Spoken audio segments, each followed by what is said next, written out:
Hello friends, welcome to another edition of Storytime with Charis. If you haven't yet subscribed to my channel, I'd love you to click on the subscription button as well as the notification bell so that you get notified whenever I drop a new video.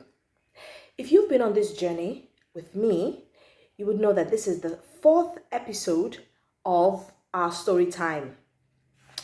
The previous 3 episodes, we read chapters 1 to 15 of Daisy and the Trouble with Maggots by Kes Gray.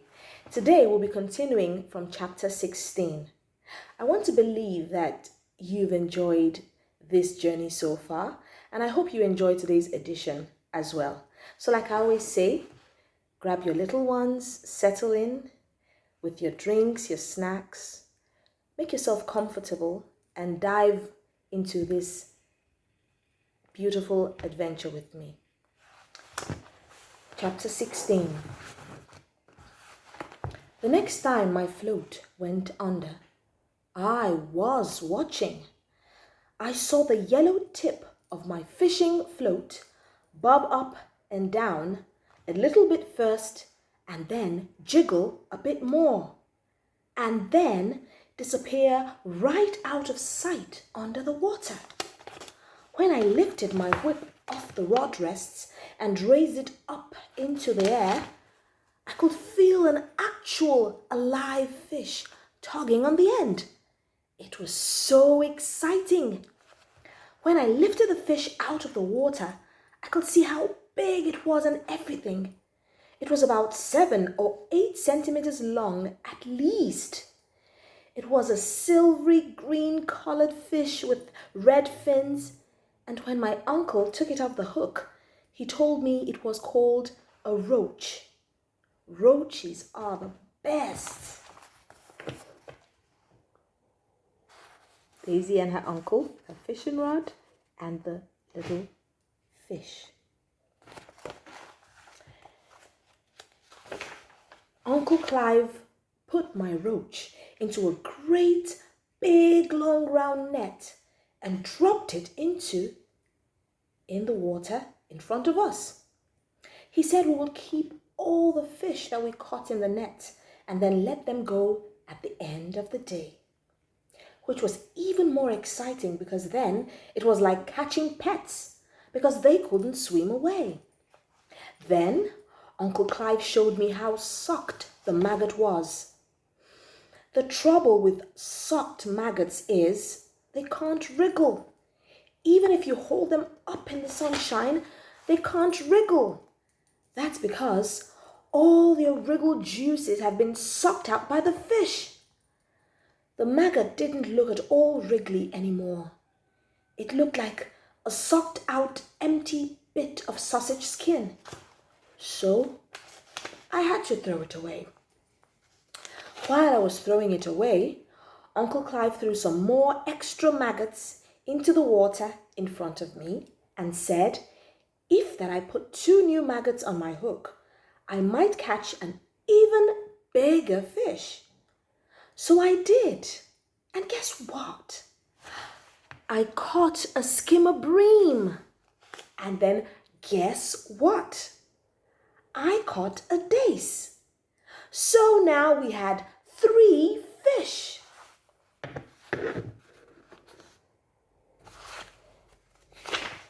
Swimming in our net. How exciting is that? And then you will never guess this. And then, absolutely, guess what? Uncle Clive let me throw a whole handful of maggots into the water on my own. He let me stick my actual fingers inside the actual bait box and put about 100 maggots in my hand all at once.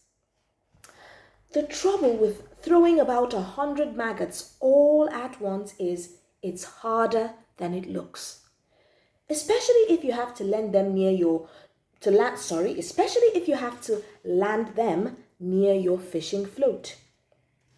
Uncle Clive said the closer I could land the maggots to my float, the more chance I would have of getting another nibble.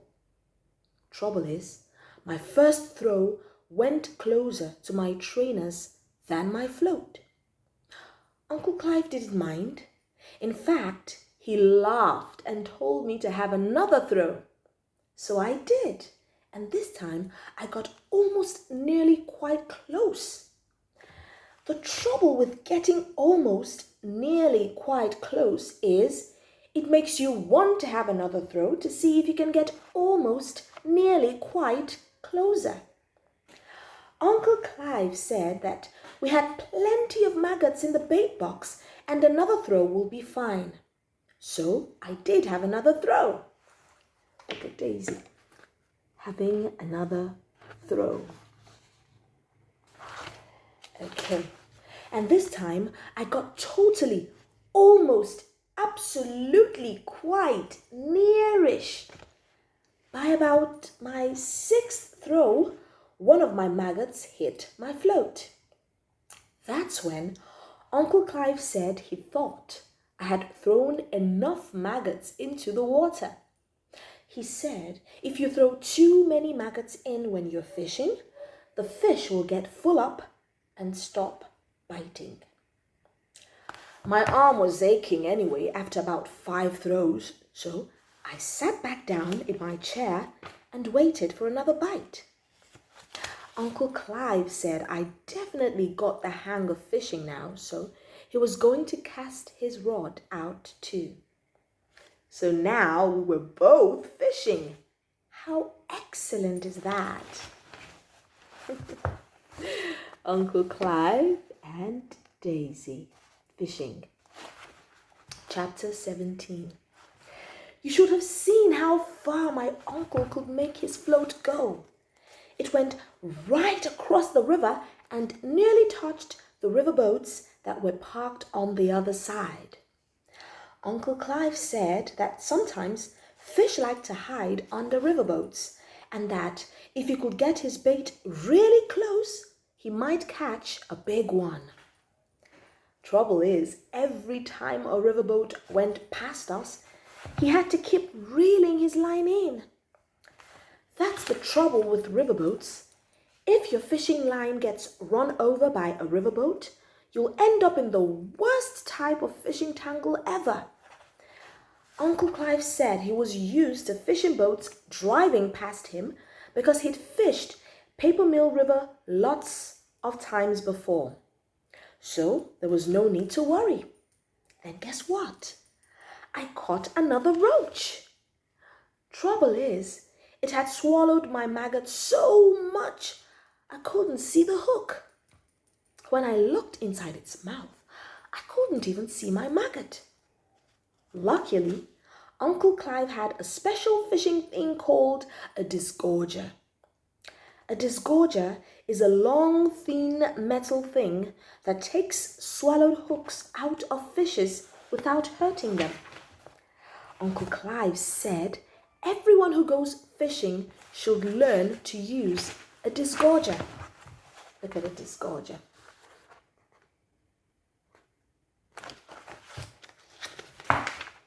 Except I didn't need to be able to use one yet because he was there to help me get my swallowed maggots out. Then guess what? Uncle Clive caught a perch. A whopping great big perch that was almost as big as his hand. Look at this. Perch are really beautiful. They've got black stripes down their bodies and a great big spiky fin on top of their backs. Uncle Clive said you have to be careful when you pick up a perch, just in case you get prickled. That's why I let him drop it into the keep net instead of me. Fishing with Uncle Clive was the best. We had the best maggots, the best fishing rods, the best picnic, and the best place in the world to fish in. And then it got even better. It got all messy and squidgy and murky and fun because now we were mixing up ground bait. Look at Uncle Clive, look at Daisy mixing up ground bait. Look at Mom and Auntie Sue. All right, chapter 18. At first, when Uncle Clive filled a tub with water from the river, I thought he was going to throw it over my mom and Auntie Sue. I don't know why I thought that, because I don't think they would have been very pleased, especially as they were sunbathing. I'm glad I was wrong anyway, because instead of throwing the tub of river water over my mom and auntie, Uncle Clive carried it over to me and put it on the grass. If you bring your rod out of the water for a little while, he said, I'll show you how to mix up some ground bait. Ground bait is special balls of breadcrumbs that you throw into the water, like bombs. You can throw them like bombs for miles, and they make really big splashes when they land in the water. Uncle Clive says that fish who live near the bottom of rivers love eating ground bait, especially ground bait with maggots in. This is my recipe for making ground bait bombs with maggots in. I've called it Maggot Surprise. Step 1. Take 1 big tub of river water. Get someone to help you fill it, or you might fall in. Step 2. Slowly pour in the breadcrumbs from a great big bag of dried ground bait. You can buy the bag in a fishing shop. Now look at step 1 over here. Step 1, this is the big tub of river water. And step 2, this is Daisy and her uncle pouring in breadcrumbs into the tub of water. All right, let's continue. Step 3, swish the dried breadcrumbs around in the river water with your fingers. Yes, that's right, your actual fingers. Step 4, pour some more dried breadcrumbs in and then squidge the river water into the mixture some more with your actual fingers. You can see that. Step 3 and step 4. Okay. Step 5, keep pouring and mixing and squidging more dried breadcrumbs in until the mixture goes all nice and yucky and then a bit stiff. And step 6, sprinkle a great big handful of maggots in and mix them into the mixture with your actual fingers too. Step 7, take 2 big crumbly handfuls of stiff mixture and squash them into a round ball. The bigger the ball, the bigger the bomb. The bigger the bomb, the bigger the splash. Get it, mixing it into a bread bomb. Right? Step 8, wipe your hands on your t-shirt and on your jeans if your fingers are still sticky. That's Daisy giving you some advice. My Uncle Clive is the best ground bait thrower in the world. You should have seen how close he got when he threw his bombs at his float. And you should have seen how excited the ducks got when they saw all the splashes. Uncle Clive said the ducks will eat all the ground bait before the fish if they got a chance. Trouble is, ground bait bombs sink to the bottom really fast.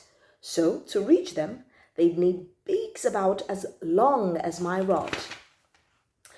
Once Uncle Clive had used all the ground bait he needed, he let me make some bombs of my own. And he let me throw them in quite almost near to my float too.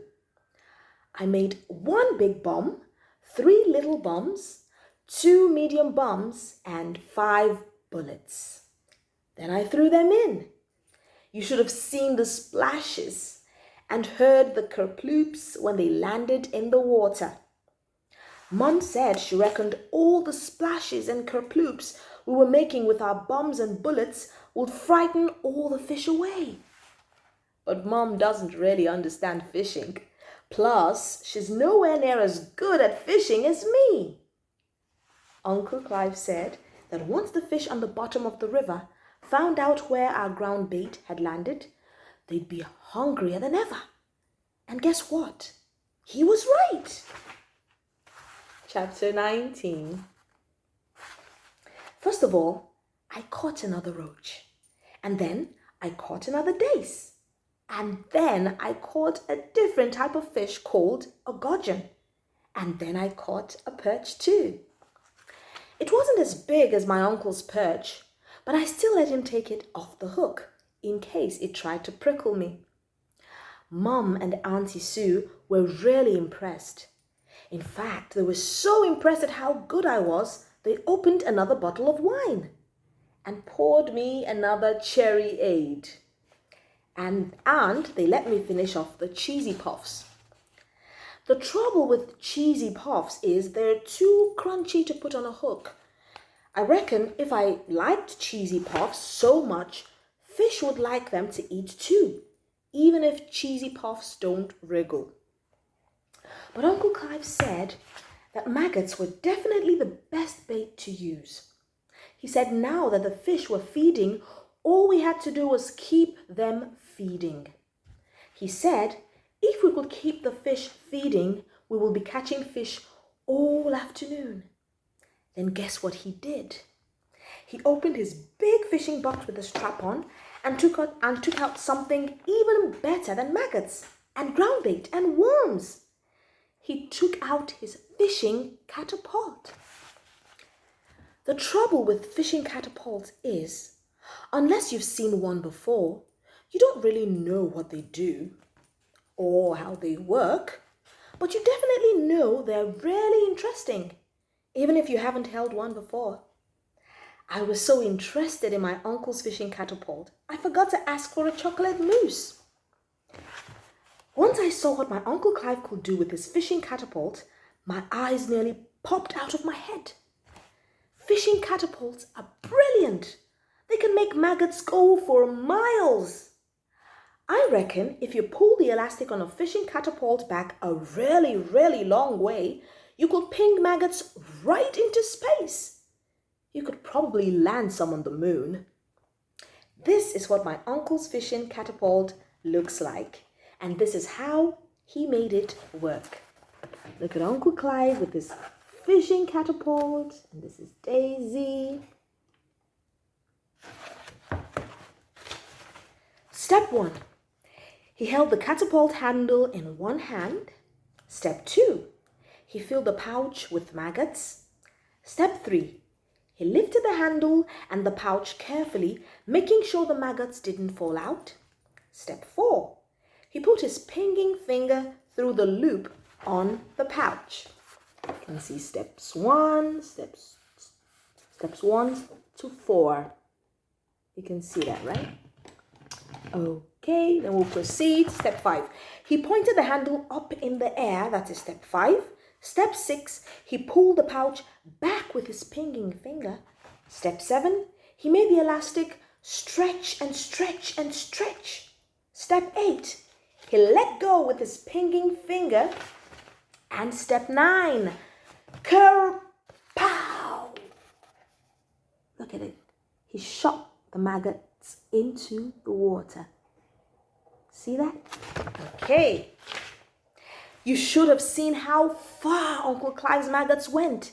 His fishing catapult pinged his maggots right across the river and then landed them all together right up close to the boats in one great big maggoty sprinkle.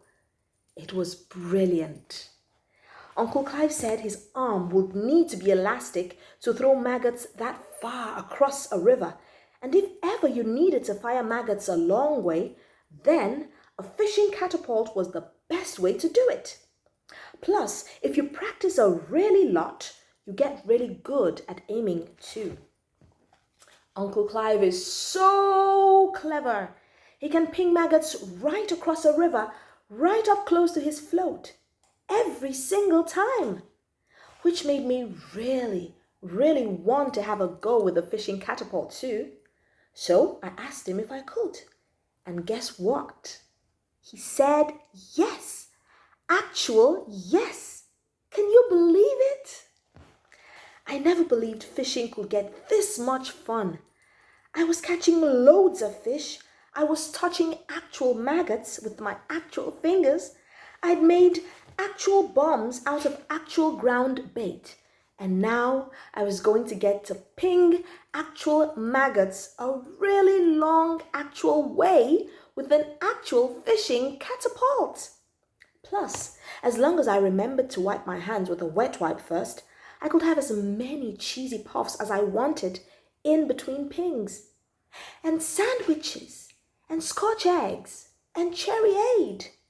It was brilliant, brilliant, brilliant. After about 7 practice pings, I was an expert at eating cheesy puffs and pinging fishing catapults all at the same time. Look at Daisy. She has become an expert. All right. In about 6 seconds, I could wet wipe my fingers, fit 3 cheesy puffs in my mouth, and fire about 20 maggots nearly almost halfway across the river. And nearly almost always landed my maggots where I was aiming.